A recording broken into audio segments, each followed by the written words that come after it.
വാർത്തയിലേക്ക്. കേരളത്തിനെ മനഃപൂർവ്വം തഴഞ്ഞ ബജറ്റാണ് കേന്ദ്രമന്ത്രി നിർമ്മല സീതാരാമൻ അവതരിപ്പിച്ചതെന്ന് മഹിളാ അസോസിയേഷൻ കേന്ദ്ര കമ്മിറ്റി അംഗം KS സലീഖ. കുടുംബജീവിതത്തെ താളം തെറ്റിക്കുന്നതാണ് ബഡ്ജറ്റെന്നും KS സലീഖ. മഹിളാ അസോസിയേഷൻ പ്രവർത്തക കൺവെൻഷൻ ഉദ്ഘാടനം ചെയ്ത് സംസാരിക്കുകയായിരുന്നു അവർ.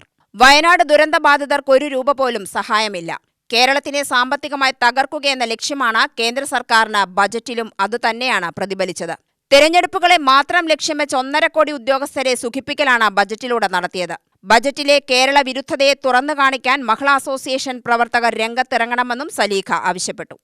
ഏത് ഡേറ്റിലാണ് കൺവെൻഷനുകൾ, ഏരിയ കൺവെൻഷനുകൾ നടക്കുന്നത് എന്നത് ഇവിടെ പ്രഖ്യാപിക്കും. ഇതുവരെ നമ്മൾ നടത്തിയ പ്രവർത്തനം നേരത്തെ ഇവിടെ സുബൈദ ജില്ലാ സെക്രട്ടറി സൂചിപ്പിച്ചതുപോലെ ഡിസംബർ മാസം ജനുവരി മാസത്തിലും നമ്മൾ നടത്തിയ പ്രവർത്തനം നമ്മുടെ സംഘടനയുടെ മുഖമാസികയായിട്ടുള്ള സ്ത്രീ ശബ്ദത്തിന്റെ ക്യാമ്പയിനായിരുന്നു. അതിന്റെ പ്രവർത്തനം നമ്മളിപ്പോൾ ഇന്നത്തോടുകൂടി അവസാനിപ്പിച്ചുകൊണ്ടാണ് മെമ്പർഷിപ്പിന്റെ പ്രവർത്തനത്തിലേക്ക് കടക്കാൻ പോകുന്നത്. വളരെ കൃത്യതയോടുകൂടി അത് നിർവഹിച്ച് പൂർത്തീകരിക്കാൻ അതിന്റെ നേതൃത്വം ഏറ്റെടുത്തുകൊണ്ട് ഏരിയയിൽ പ്രവർത്തിക്കേണ്ട മഹിളാ നേതാക്കളാണ് ഇവിടെ സന്നിഹിതരായിട്ടുള്ളത്. ആ ചുമതല സഖാക്കൾ ഏറ്റെടുക്കുമെന്ന് തന്നെയാണ് ഞാൻ പ്രതീക്ഷിക്കുന്നത്.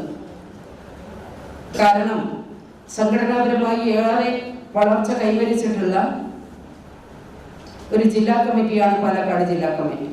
എല്ലാ അർത്ഥത്തിലും മെമ്പർഷിപ്പിന്റെ കാര്യത്തിൽ, നമ്മുടെ സംഘടനാ കമ്മിറ്റികളുടെ കാര്യത്തിൽ എല്ലാം സംഘടനാപരമായിട്ടുള്ള മുന്നോട്ട് പോക്ക് നിർബാധം തുടർന്നുകൊണ്ടിരിക്കുകയാണ്. നാം പുറകോട്ട് പോവുകയല്ല. ജില്ലാ പ്രസിഡന്റ് K. ഓമന അധ്യക്ഷത വഹിച്ചു. ജില്ലാ secretary Subaida Ishaq, K. Binimol, M. Kumari, N. Saritha, advocate Sreeja, KK. Gowri, ED Sheeba, KP. Vasantha എന്നിവർ സംസാരിച്ചു.